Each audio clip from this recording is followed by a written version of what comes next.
Welcome to exam ambition. आज है 19 अप्रैल 2021 और 19 अप्रैल 2021 से करंट अफेयर्स के जितने भी इंपॉर्टेंट क्वेश्चन बनेंगे सारे आज हम इस वीडियो में डिस्कस करेंगे। तो चलिए स्टार्ट करते हैं। पहला क्वेश्चन है, हाल ही में प्रसिद्ध व्यक्ति नरेंद्र कोहली का निधन हो गया है, वह किस क्षेत्र से संबंधित थे? तो इस क्वेश्चन का सही ऑप्शन है सी, साहित्यकार। हिंदी के जाने माने साहित्यकार और पद्म भूषण डॉक्टर नरेंद्र कोहली का निधन हो गया है। ये थे डॉक्टर नरेंद्र कोहली। रामकथा पर साहित्य लिखने के कारण इन्हें आधुनिक तुलसीदास कहा जाता था। नरेंद्र कोहली की प्रसिद्ध रचनाओं में दीक्षा, अवसर, संघर्ष और युद्ध नामक रामकथा श्रृंखला, साथ सहा गया दुख, मेरा अपना संसार इत्यादि प्रमुख है। नरेंद्र कोहली को सलाखा सम्मान, साहित्य भूषण, उत्तर प्रदेश हिंदी संस्थान पुरस्कार, साहित्य सम्मान और पद्मश्री से सम्मान से भी सम्मानित किया गया था। नेक्स्ट क्वेश्चन, एशियन भारोत्तोलक चैंपियनशिप में किसने विश्व रिकॉर्ड बनाया है? तो इस क्वेश्चन का सही ऑप्शन है सी, मीराबाई चानू। पूर्व विश्व चैंपियन भारतीय भारोत्तोलक मीराबाई चानू ने एशियन चैंपियनशिप में शानदार प्रदर्शन करते हुए क्लीन एंड जर्क में 49 किलोग्राम में विश्व रिकॉर्ड बनाया और कांस्य पदक जीता है। ये है मीराबाई चानू। मीराबाई चानू ने स्नेच में 86 किलोग्राम का भार उठाया और क्लीन एंड जर्क में 119 किलोग्राम का भार उठाकर विश्व रिकॉर्ड बनाया है। उन्होंने कुल 205 किलोग्राम का भार उठाते हुए कांस्य पदक जीता है। इससे पहले क्लीन एंड जर्क में विश्व रिकॉर्ड 118 किलोग्राम का था। इस भार वर्ग में चैंपियनशिप का स्वर्ण पदक चीन की होउ जीहुई ने जीता है। नेक्स्ट क्वेश्चन, किस मंत्रालय ने जेंडर संवाद की शुरुआत की है? तो इस क्वेश्चन का सही ऑप्शन है बी, ग्रामीण विकास मंत्रालय। हाल ही में ग्रामीण विकास मंत्रालय ने जेंडर संवाद की शुरुआत की है। इसे दीनदयाल उपाध्याय अंत्योदय योजना, राष्ट्रीय ग्रामीण आजीविका मिशन और initiative for what works to advance women and girls in the economy ने मिलकर आयोजित किया है। इसका उद्देश्य दीनदयाल उपाध्याय अंत्योदय योजना, राष्ट्रीय ग्रामीण आजीविका मिशन के तहत लैंगिक भेदभाव को दूर करने के लिए जागरूकता फैलाना और वैश्विक स्तर पर लैंगिक हस्तक्षेप को समझाना है। नेक्स्ट क्वेश्चन, कोन्याक जनजाति का संबंध किस राज्य से है? तो इस क्वेश्चन का सही ऑप्शन है सी, नागालैंड। हाल ही में चर्चा में रही कोन्याक जनजाति का संबंध नागालैंड से है। इस जनजाति ने नागालैंड में उपस्थित विभिन्न चरमपंथी समूहों को कर न देने का फैसला लिया है। उल्लेखनीय है कि यह चरमपंथी समूह नागालैंड में समानांतर सरकार चलाते हैं और बदले में यहाँ के निवासियों से कर वसूलते हैं। कोन्याक जनजाति ने यह कहते हुए कर देने से मना कर दिया है कि जब तक समूह इकट्ठे होकर नागा लोगों के हित की बात नहीं करेंगे तब तक वह कर नहीं देंगे। यह है मैप में नागालैंड। नागालैंड की राजधानी है कोहिमा। नागालैंड के मुख्यमंत्री हैं नेफ्यू रियो और नागालैंड के राज्यपाल हैं आर.एन. रवि। नागालैंड में विधानसभा की 60 सीट है, लोकसभा की 1 सीट है और राज्यसभा की 1 सीट है। नागालैंड के वर्तमान मुख्य न्यायाधीश सुधांशु धूलिया हैं। नेक्स्ट क्वेश्चन, ड्यूरोकिया क्या है? तो इस क्वेश्चन का सही ऑप्शन है बी, एंटी माइक्रोबियल तकनीक। ड्यूरोकिया एक एंटी माइक्रोबियल तकनीक है।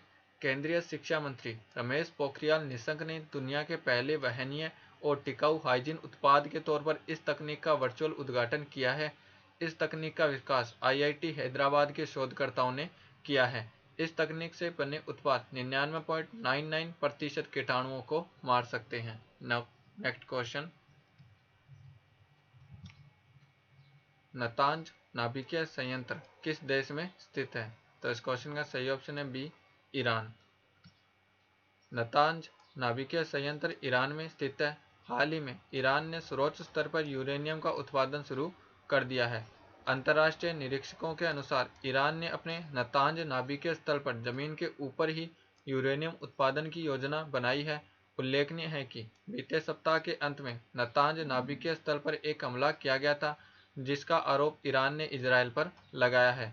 इस घटना के बाद ही ईरान ने यूरेनियम उत्पादन का निर्णय लिया है। यह है मैप में ईरान। ईरान की राजधानी है तेहरान। ईरान की करेंसी है ईरानी रियाल और ईरान के राष्ट्रपति हैं हसन रूहानी। नेक्स्ट क्वेश्चन, विश्व विरासत दिवस कब मनाया जाता है? तो इस क्वेश्चन का सही ऑप्शन है डी, 18 अप्रैल। प्रत्येक वर्ष विश्व विरासत दिवस 18 अप्रैल को मनाया जाता है। इस वर्ष विश्व विरासत दिवस की theme complex past diverse future है।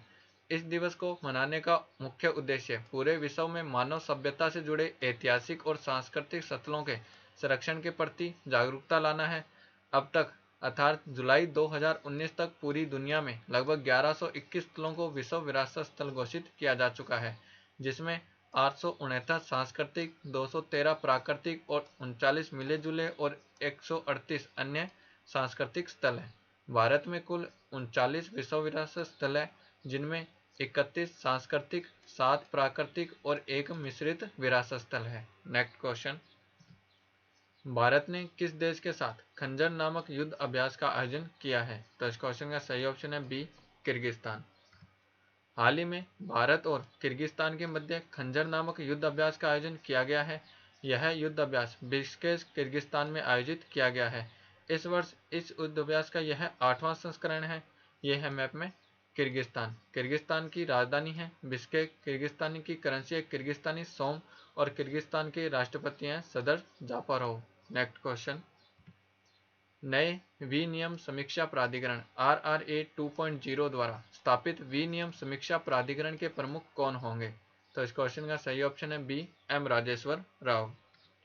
भारतीय रिजर्व बैंक ने 1 मई 2021 से एक नया विनियम समीक्षा प्राधिकरण RRA 2.0 स्थापित करने की घोषणा की है। यह केंद्रीय बैंक के नियमों और उन्हें कारगर बनाने के लिए अनुपालन प्रक्रियाओं की समीक्षा करेगा और उन्हें अधिक प्रभावी बनाएगा। विनियम समीक्षा प्राधिकरण रेगुलेशन रिव्यू अथॉरिटी के प्रमुख M राजेश्वर राव होंगे। भारतीय रिजर्व बैंक की स्थापना 1 अप्रैल 1935 को की गई थी। इसका मुख्यालय मुंबई में है और RBI के वर्तमान गवर्नर शक्तिकांत दास हैं। नेक्स्ट क्वेश्चन, फेसबुक के द्वारा पहली नवीकरणीय ऊर्जा परियोजना किस राज्य में स्थापित की जाएगी? तो इस क्वेश्चन का सही ऑप्शन है बी, कर्नाटक। हाल ही में फेसबुक ने अपनी पहली नवीकरणीय ऊर्जा परियोजना कर्नाटक राज्य में स्थापित करने की घोषणा की है। यह परियोजना 32 मेगावाट क्षमता की होगी। फेसबुक 2022 में भारत में डेटा सेंटर का संचालन शुरू करेगा, जिसके लिए यह नवीकरणीय ऊर्जा परियोजना स्थापित की जाएगी। फेसबुक ने क्लीन मैक्स नामक एक स्थानीय संस्था से नवीकरणीय ऊर्जा खरीदने के लिए समझौता किया है। यह है मैप में कर्नाटक। कर्नाटक की राजधानी है बेंगलुरु। कर्नाटक के मुख्यमंत्री हैं BS येदियुरप्पा और कर्नाटक के राज्यपाल हैं वजुभाई वाला। कर्नाटक में विधानसभा की 224 सीट है, लोकसभा की 28 सीट है और राज्यसभा की 12 सीट है। कर्नाटक के वर्तमान मुख्य न्यायाधीश अभय श्रीनिवास ओका हैं। Next question, believe what life and cricket taught me पुस्तक किस क्रिकेटर के जीवन पर आधारित है? तो इस क्वेश्चन का सही ऑप्शन है डी, सुरेश रैना। प्रसिद्ध भारतीय क्रिकेटर सुरेश रैना के जीवन पर आधारित उनकी आत्मकथा believe what life and cricket taught me है। ये हैं क्रिकेटर सुरेश रैना। यह पुस्तक मई 2021 में जारी की जाएगी। इस पुस्तक को सुरेश रैना और स्पोर्ट्स राइटर भरत सुदर्शन के द्वारा लिखा गया है। इस पुस्तक का प्रकाशन पेंगुइन इंडिया हाउस पब्लिकेशन के द्वारा किया जाएगा। नेक्स्ट क्वेश्चन, एशियन कुश्ती चैंपियनशिप में सरिता मोर ने कौन सा पदक जीता है? तो इस क्वेश्चन का सही ऑप्शन है ए, स्वर्ण पदक। भारतीय पहलवान सरिता मोर ने एशियन कुश्ती चैंपियनशिप में स्वर्ण पदक जीता है। ये हैं सरिता मोर। इन्होंने यह पदक 59 किलोग्राम भार वर्ग में जीता है। एशियन कुश्ती चैंपियनशिप का आयोजन कजाकिस्तान के अलमाटी में किया गया है। भारतीय पहलवान सरिता मोर ने मंगोलिया की सौदोर बातरजाव को हराकर यह पदक जीता है। उल्लेखनीय है कि वर्ष 2017 में सरिता मोर ने विश्व कुश्ती चैंपियनशिप में 3 रजत पदक जीते थे। नेक्स्ट क्वेश्चन, भारत का पहला high speed commercial delivery scooter Hermès 75 किसने लॉन्च किया है? तो इस क्वेश्चन का सही ऑप्शन है सी, कबीरा मोबिलिटी। भारत का पहला high speed commercial delivery scooter Hermès 75 कबीरा मोबिलिटी ने लॉन्च किया है। कबीरा मोबिलिटी गोवा की स्टार्टअप कंपनी है। इससे पहले कबीरा मोबिलिटी ने KM 300 और KM 400 नाम से इलेक्ट्रिक बाइक भी लॉन्च की थी। हर्मेस 75 इलेक्ट्रिक स्कूटर की रिमूवेबल बैटरी सिंगल चार्जिंग में 120 किलोमीटर की ड्राइविंग देती है। ये वीडियो आपको कैसा लगा हमें कमेंट बॉक्स में लिखकर ज़रूर बताएं और हमारे इंस्टाग्राम और टेलीग्राम चैनल को भी फॉलो करें।